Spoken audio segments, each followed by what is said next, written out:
Eu andava cego e só, tão mergulhado num mundo meu.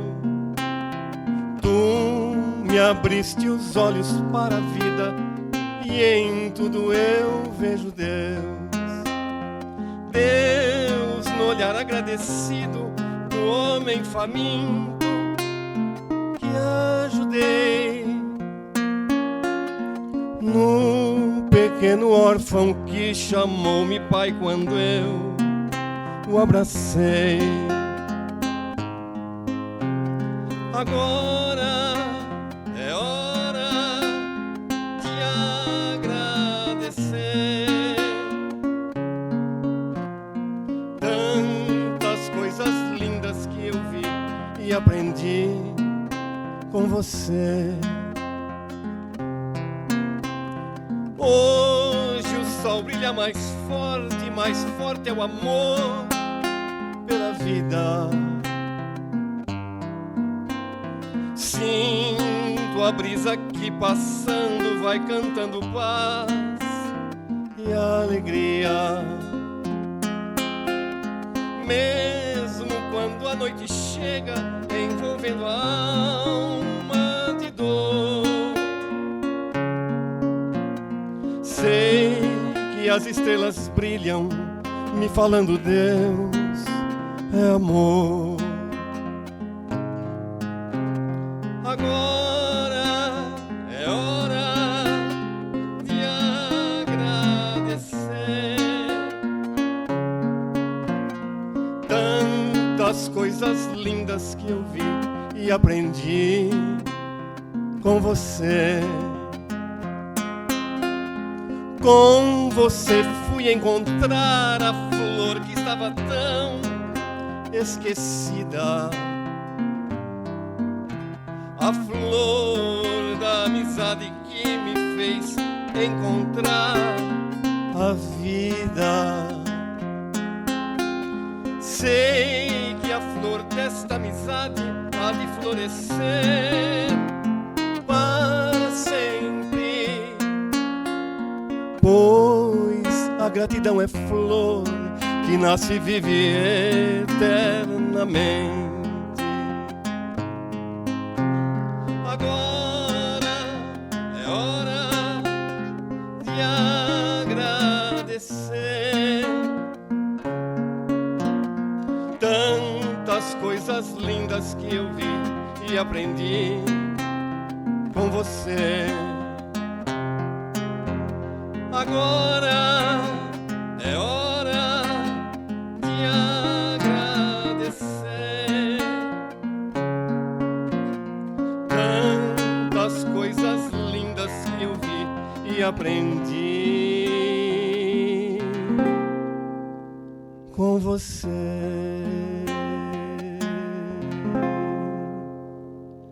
Convidamos agora o nosso irmão Alain. E mais uma vez agradecemos. Obrigado, Alain, pela colaboração. É isso aí. De novo, voltamos a casa com imensa alegria, com satisfação de poder reencontrar amigos. Quando eu cheguei, não tinha ninguém no salão. Eu estava aqui na frente, quietinho, estudando. De repente, estou vendo o salão cheio.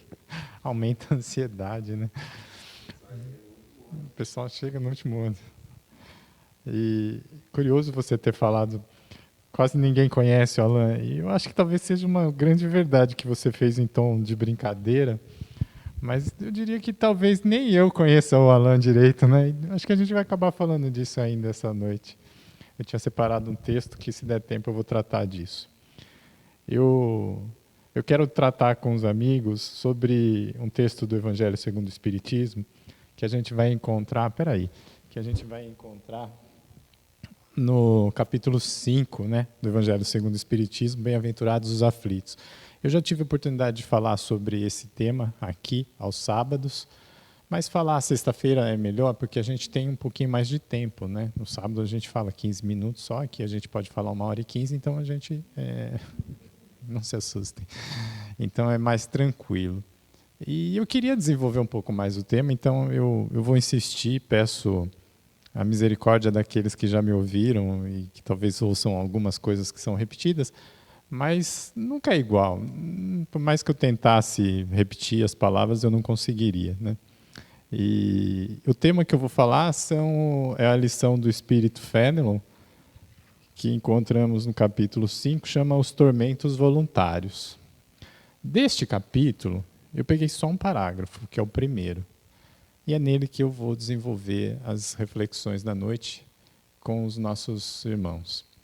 E ele fala assim, ó: o homem está incessantemente em busca da felicidade que lhe escapa sem cessar, porque a felicidade sem mescla não existe sobre a terra.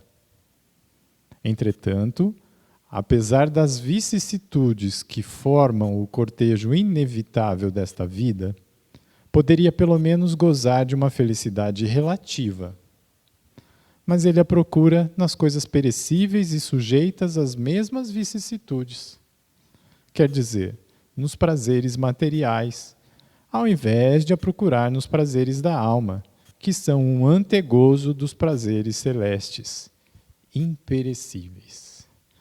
Em lugar de procurar a paz do coração, única felicidade real deste mundo, é ávido de tudo aquilo que o pode agitar e o perturbar. E coisa singular, parece criar propositadamente tormentos que não lhe cabe senão evitar. Esse é o texto que o Espírito Fénelon nos trouxe e Kardec selecionou para compor o capítulo Bem-aventurados os aflitos. O texto vai se desenvolver depois falando sobre a chama que nasce daquele que deseja os bens materiais, sobre a inveja, sobre o ciúme, né? E ele vai desenvolver mais ou menos aquilo falando dos tormentos que nós às vezes criamos. Mas eu vou pegar deste primeiro parágrafo apenas algumas ideias. E eu acho que é legal a gente ver como um texto que tem uma certa direção traz em si ideias bem amplas, que a cada leitura a gente pode ir cavando um pouco mais fundo, né, com a nossa experiência. E hoje é 15, né? 15 de... Eu ia falar 15 de outubro. 15 de outubro tá louco. Calma, põe o pé no chão. 15 de julho, né? Oh, calma, um passo de cada vez, um mês de cada vez. Tudo bem que o ano está passando rápido, mas não tanto, né? 15 de julho de 2022 é o que eu entendo da lição do Evangelho. Isso não é a verdade, isso não tem a pretensão de convencer ninguém sobre a melhor interpretação, mas são as reflexões que me são possíveis no estado de alma que estou hoje, né? Com a minha experiência encarnatória, depois de passados alguns anos, que eu não vou falar quanto, para minha mãe não ficar triste. A primeira coisa que a gente precisa pensar para falar dessa mensagem são, na verdade, três, não é a primeira, são três, né? Dessas três, a primeira que eu vou destacar é a questão se é perecível ou não. Aí fiquei pensando, quando ele fala, né, que a gente busca naquilo que é perecível a felicidade. Ele está se referindo à riqueza, ele está se referindo a bens materiais, ele está se referindo a um corpo, ele está se referindo a uma situação. E muitas vezes é isso que a gente busca, né? Se a gente fosse fazer uma visita real, né, às nossas intenções, às nossas vontades, aos nossos desejos, e sem pudor nos perguntasse quais são os nossos objetivos, a grande maioria de nós se surpreenderia que a gente diz que os nossos objetivos de vida é ter saúde, uma casa boa, uma casa própria, um carro que esteja em condições de melhor, se for um carro novo, melhor, uma moto para quem gosta da sensação da moto, um bom emprego que traga conforto financeiro, me permita pagar as contas em dias. E veja que a gente não está falando nada demais. A gente não está falando em riqueza, abundância, a gente não está falando em esbanjar, em ter iates, a gente não está falando em viagens internacionais todo ano. A gente está falando do básico mesmo, né? Sobrevivência, conforto financeiro, posse do necessário e tudo mais.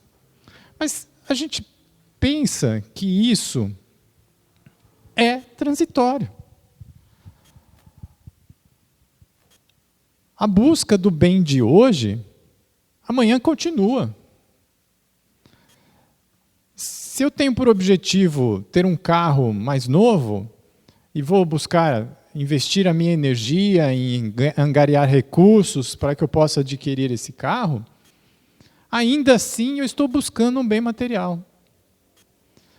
Que amanhã pode já não estar comigo. Seja porque o carro quebrou, seja porque alguém furtou, seja porque eu fui imperito na condução e acabei por estragá-lo, por batê-lo, e o carro se perde. Se perde porque ele é um bem perene. Ele é um bem que gasta. Ele é um bem que não vai existir para sempre. Não é? E nós, da mesma forma, normalmente a gente se preocupa muito com a saúde. A gente se preocupa com o alimento, a gente se preocupa...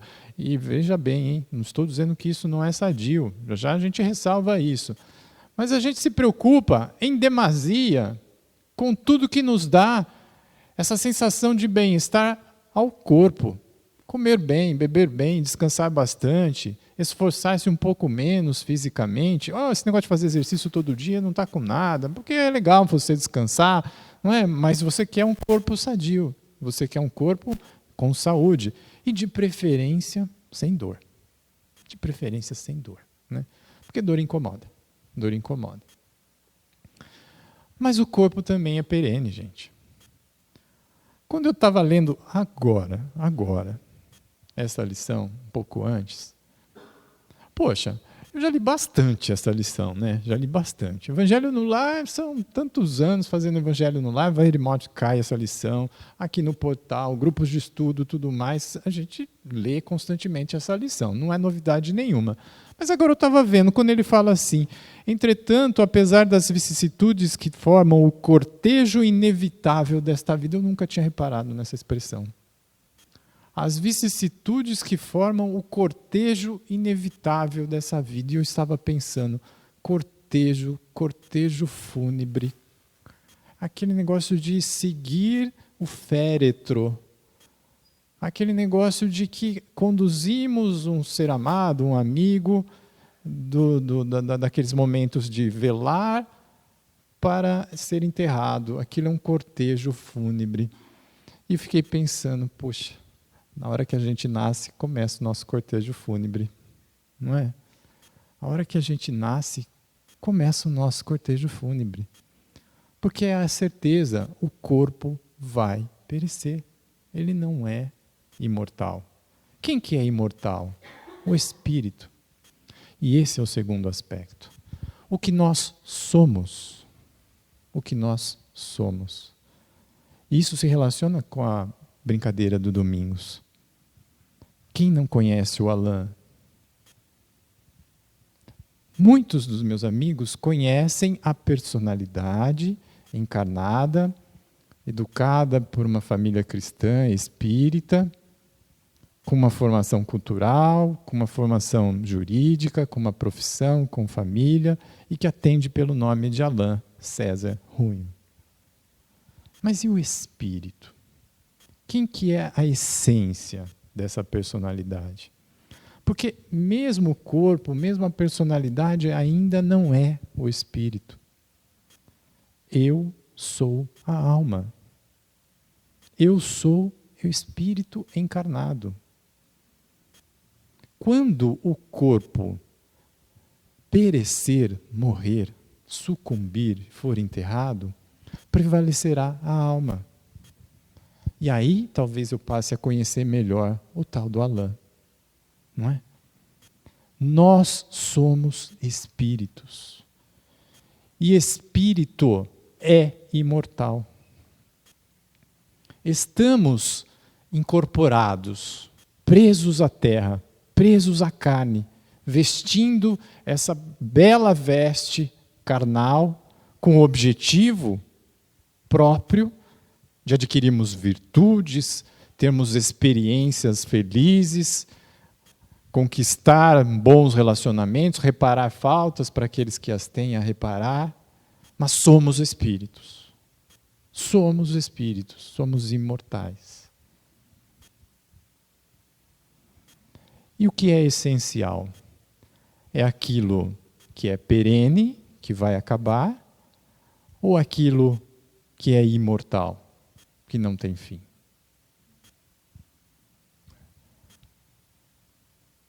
Eu não preciso aguardar a resposta de vocês, porque na dúvida, no pensamento, já é nítido. O que é essencial é aquilo que é imortal, e não aquilo que é perene. Terceira reflexão que o parágrafo nos possibilita. Poxa, quando ele fala que a felicidade não é deste mundo, né? É uma afirmação dura, mas ela é mentirosa? Ela é incompleta? Ela está desarrazoada? Não. Ela é verdadeira, ela é real, ela está completa. Por uma coisa simples de entender. Nós já aprendemos na doutrina, e aqui é o capítulo 5 do Evangelho segundo o Espiritismo, né? Antes do 5 veio o 4, antes do 4 veio o 3, e no 3 a gente estudou. Há muitas moradas na casa de meu pai. E lá a gente aprende, em especial com o Espírito Santo Agostinho, quando ele faz a análise dos tipos de mundo, que nós, que estamos aqui encarnados na Terra, habitamos um mundo de provas e expiações. E que se os mundos em geral, que são bilhões, infinitos, a gente não consegue conceber quantos mundos há e quantos deles são habitados, inclusive por humanidades. A gente não consegue imaginar. Mas que se eles pudessem ser classificados em 5 tipos, 5 só, 5 tipos, não estou dizendo que só existem 5 mundos, mas 5 tipos de mundos, reduzindo uma classificação, nós teríamos mundos primitivos, destinados às primeiras encarnações da alma, do espírito. O espírito recém-criado precisa encarnar-se para a sua jornada de experienciar a vida, conquistar virtudes, progredir. Ele vai para os mundos primitivos. O segundo tipo lá no mundo primitivo, ele vai desenvolver, em especial, a inteligência. É para isso que serve. Por quê? Porque as necessidades, a dureza desse mundo vai fazer com que ele desperte a sua criatividade, desperte a sua inteligência para superar esses problemas e assim conquistar a condição de bem viver no mundo primitivo. E ali ele desenvolve a inteligência. Não é muito diferente do que a gente vive aqui também. Afinal de contas, é nos problemas que a gente desenvolve as nossas habilidades. É no momento de maior angústia, é no momento de maior dor que a gente mais cresce. É quando a gente às vezes se vê privado do ser amado, daquele que a gente sempre conviveu com companheirismo, com dependência às vezes, que a gente mais cresce em força, em criatividade e em coragem, para continuar encarnado, para continuar vivo, para continuar sorrindo. É nas aflições que a gente mais cresce. E é nas dificuldades dos mundos primitivos que o espírito adquire a inteligência. Quando ele adquire a inteligência, ele vai para os mundos de prova. Nos mundos de prova, ali ele vai ver qual é o seu valor, ali ele vai testar. E muitas vezes ele vai errar. Junto com o mundo de provas, existem as expiações. E este é o nosso mundo. O mundo da Terra, provas e expiações. E o Santo Agostinho nos ensina que o mundo de provas e expiações tem uma característica: o predomínio do mal. O predomínio do mal. Ou seja, triste informação que lhes trago essa noite, mas a culpa não é minha. Estou apenas reproduzindo os ensinos de Santo Agostinho. Na Terra ainda predomina o mal. E se na Terra predomina o mal, não é aqui que nós vamos encontrar felicidade. Não. Não a verdadeira felicidade. O que não quer dizer que a gente não tenha o direito a ter momentos alegres. O que não quer dizer que a gente não tenha momentos de grande satisfação, de dever cumprido, momentos até de felicidade, transitória, passageira, mas momentos verdadeiros. Mas não busquemos, não acreditemos que vamos encontrar aqui a felicidade real. É isso que Fenelon diz nessa passagem. Se estamos em um mundo de provas e expiações, não nos iludamos. Eu estou aqui para ser feliz. Essa informação é muito corriqueira, né? Deus quer a nossa felicidade. Verdade, Deus quer a nossa felicidade, mas não aguarda que a encontremos na Terra. Não aguarda. Aqui é um momento transitório da nossa experiência, da nossa evolução. A felicidade que nos é prometida, nós vamos encontrar nos mundos felizes. Nos mundos felizes. 4ª categoria de mundos. Eu não vou falar da 3ª nem da 5ª, porque não é objetivo. Mas era só para situar a Terra. Numa escala de 5, nós somos o 2º degrau. Muito inferiores ainda. Estamos longe de adquirir a felicidade. O mundo da Terra, ainda é um mundo onde há o predomínio do mal. Do mal. Ok? Lembrando que quando afirmo, junto com Santo Agostinho, que aqui há o predomínio do mal, não estamos dizendo que o mal existe como um ser, como uma força, que o mal existe em contraposição ao bem. Não. O mal nada mais é do que a ausência temporária do bem.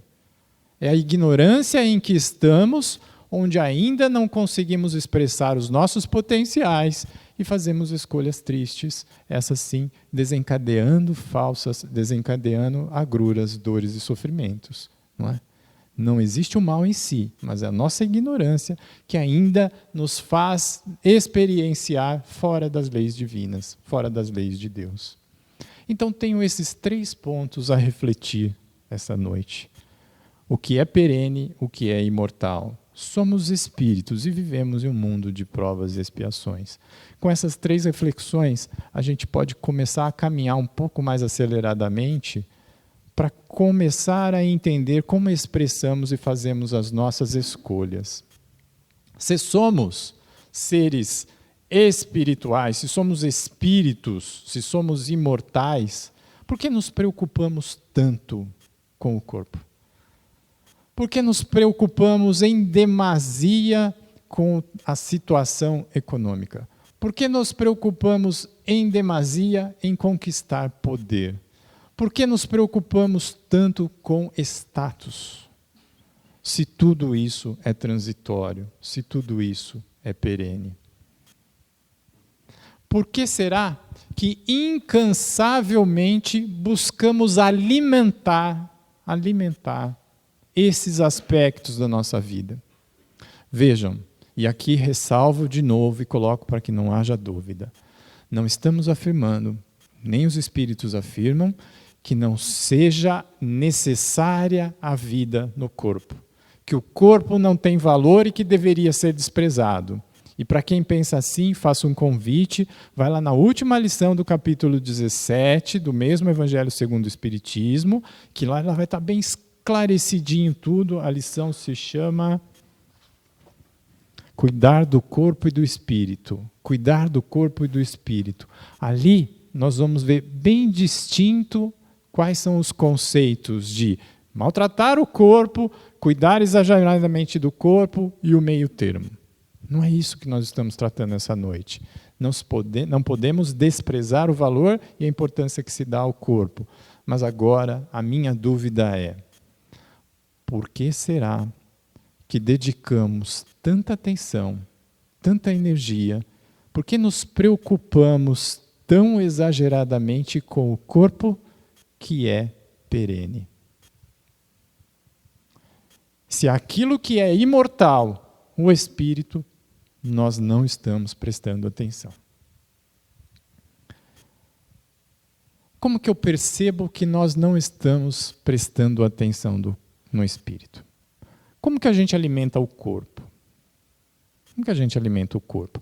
O corpo precisa de substâncias, alimentos que trazem energia. Então precisa de carboidratos, precisa de vitaminas, precisa de sais minerais, precisa de proteínas. Tudo isso que vai ser metabolizado, transformado em energia, para que o corpo tenha saúde e a necessária manifestação, não é? Para aqueles que gostam do exercício físico, É necessário exercício físico para desenvolver o músculo. Para aqueles que gostam de habilidades, precisa mais exercício para ter outros tipos de habilidade. Não é? Eu gosto de jogar tênis. Quanto mais você joga, mais hábil você vai ficar no tênis. Da mesma forma, natação, futebol, vôlei, tudo. É assim. É na repetição que a gente cria as facilidades. Então, tudo aquilo que precisamos para o corpo, nós atendemos. Sim ou não? Vocês estão quietinhos, mas não é? Sim ou não? Estão refletindo, né? Muito bem. E o espírito? Quais são os atributos do espírito? Porque os atributos do corpo é fácil perceber. O corpo tem força, não é? O corpo tem agilidade. E para desenvolver a gente alimenta, a gente faz o exercício e tudo mais. E o espírito, o que é imortal, aquele que somos, quais são os seus atributos? Nós vamos aprender com o livro dos Espíritos quais são os atributos do espírito. Leon Denis faz isso numa obra. Numa obra ele fala lá problema do ser, do destino e da dor, né? Quando ele vai falar do problema da dor, ele vai falar dos atributos, não, no problema do ser. Ele vai falar dos atributos do espírito, né? No livro dos Espíritos, em diversas questões, a gente também vai ver. E a gente pode resumir, para que não seja muito longo, que a gente pode lembrar. A inteligência é um atributo do espírito. Não é? Não é o corpo que pensa. O pensamento, a inteligência, o raciocínio, o discernimento, advém do espírito. É uma qualidade do espírito. Não existe corpo mais inteligente do que outro. Não existe um corpo com melhores condições de pensar do que outro. Alan, você está esquecendo que quando verificaram o cérebro do Einstein, perceberam que ele tinha muito mais conexões do que o cérebro da maioria das pessoas. Por isso ele era brilhante, errado.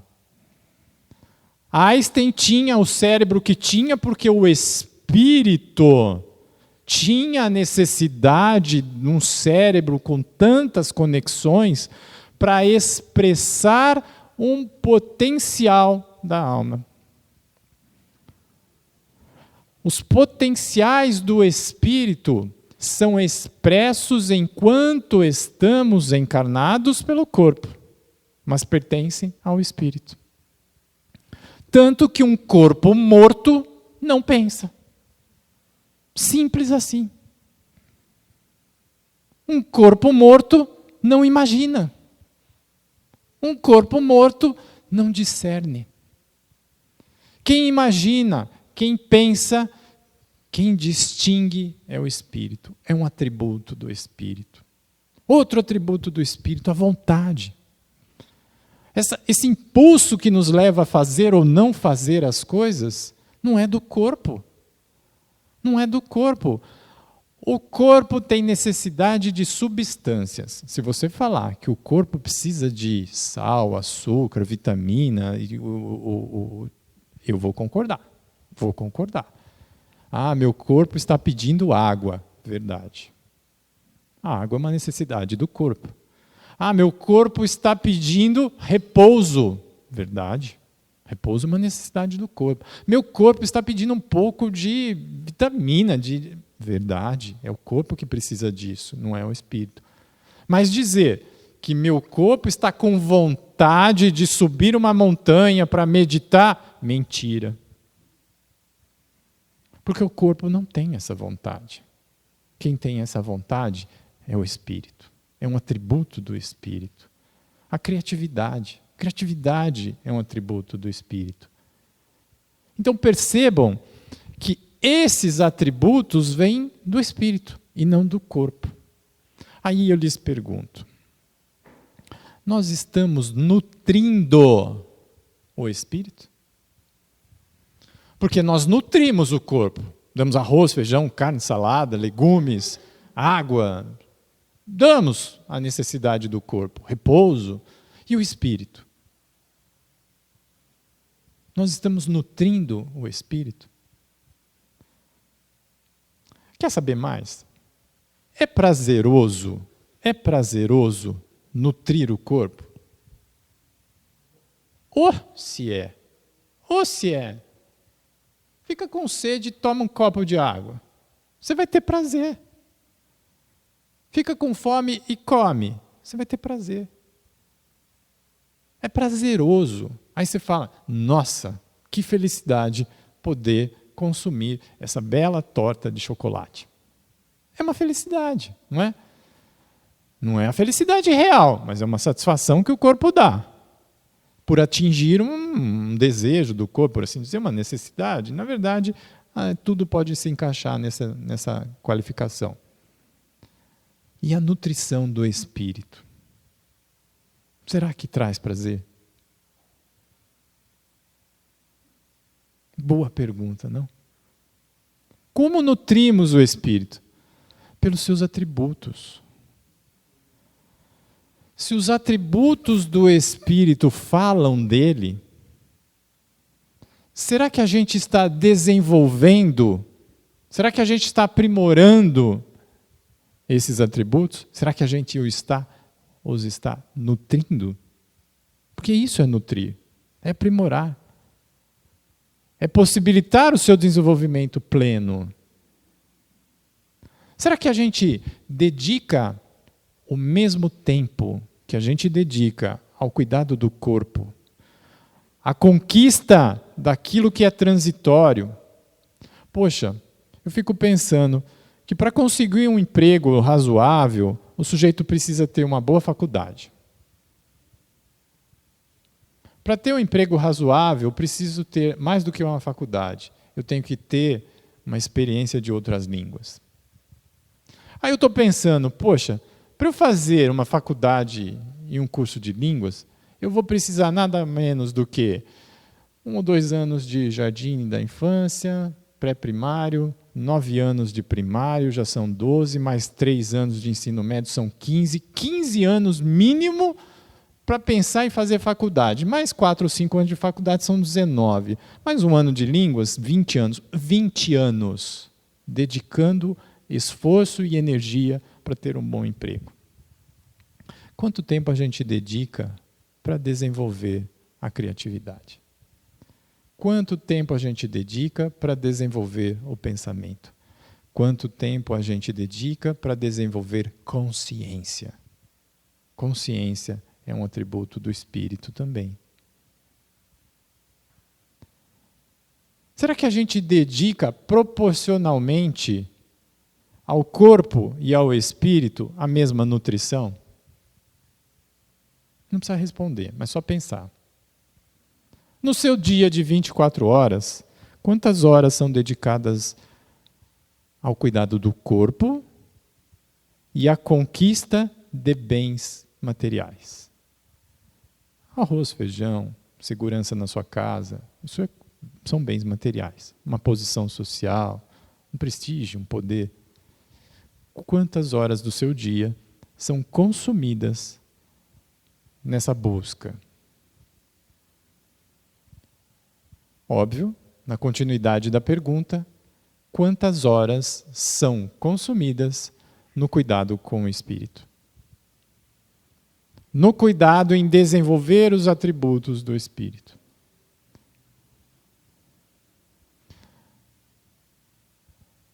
Talvez agora eu seja cruel. Como que a gente faz isso? Como que a gente nutre o espírito? Todo mundo sabe nutrir o corpo. Será que todo mundo sabe como faz a nutrição do espírito? Como que a gente alimenta o espírito?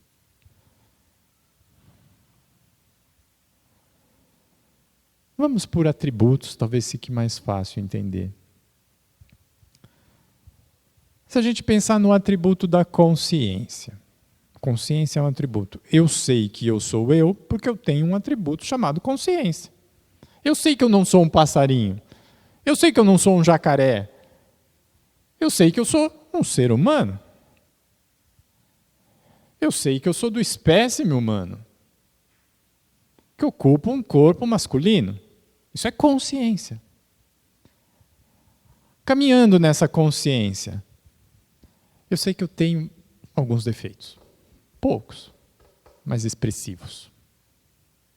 Eu sei que tem algumas qualidades, várias, talvez não tão expressivas. Isso ainda é consciência. Como que eu faço para nutrir consciência?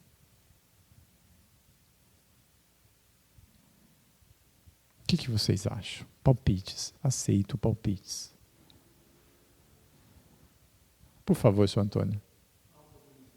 Perfeito. Autoconhecimento. Autoconhecimento é a ferramenta indispensável para se nutrir a consciência. E as formas de autoconhecimento? As formas de autoconhecimento é busca individual. É busca individual. Cada um no seu tempo, sem cobrança. Cada um no seu tempo. Mas buscando. E uma ferramenta muito interessante para o autoconhecimento se chama meditação. Meditação. A busca de encontrar as respostas não lá fora. Exato. Dentro de mim mesmo. Fazer um exercício de autorreflexão. Fazer um exercício das minhas reais qualidades. Fazer um exercício de como é que eu me relaciono. Fazer um exercício sincero de como é que eu faço as minhas escolhas. Fazer um exercício sincero de responder: eu expresso quem eu sou? Eu expresso quem eu sou? É óbvio, eu já vi que eu não vou ter tempo de abordar nem metade das formas de nutrição. Então eu vou pegar essa só a meditação. Em cima dela, polemizar um pouco. E aqui eu pego um texto da Clarice Lispector. É um texto que fala assim: se eu fosse eu. Quando não sei onde guardei um papel importante e a procura se revela inútil, pergunto-me: se eu fosse eu e tivesse um papel importante para guardar, que lugar escolheria? Às vezes dá certo, mas muitas vezes fico tão pressionada pela frase "se eu fosse eu", que a procura do papel se torna secundária. E começo a pensar, diria melhor, sentir. E não me sinto bem. Experimente. Se você fosse você, como seria e o que faria? Logo de início se sente um constrangimento. A mentira em que nos acomodamos acabou de ser levemente locomovida do lugar onde se acomodara. No entanto, já li biografias de pessoas que de repente passaram a ser elas mesmas e mudaram inteiramente de vida. Acho que se eu fosse realmente eu, os amigos não me cumprimentariam na rua, porque até minha fisionomia teria mudado. Como? Não sei. Metade das coisas que eu faria, se eu fosse eu, não posso contar. Acho, por exemplo, que por certo motivo eu terminaria presa na cadeia. E se eu fosse eu, daria tudo o que é meu e confiaria o futuro ao futuro. Se eu fosse eu, parece representar nosso maior perigo de viver. Parece a entrada do desconhecimento. No entanto, tenho a intuição de que, passadas as primeiras chamadas loucuras da festa que seria, teríamos, enfim, a experiência do mundo. E a nossa dor, aquela que aprendemos a não sentir, mas também seríamos por vezes tomados de um êxtase de alegria, pura e legítima, que mal posso adivinhar.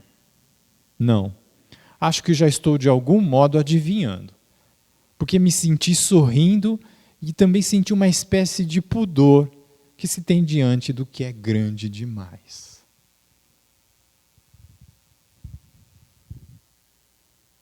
Se eu fosse eu. E se eu fosse eu?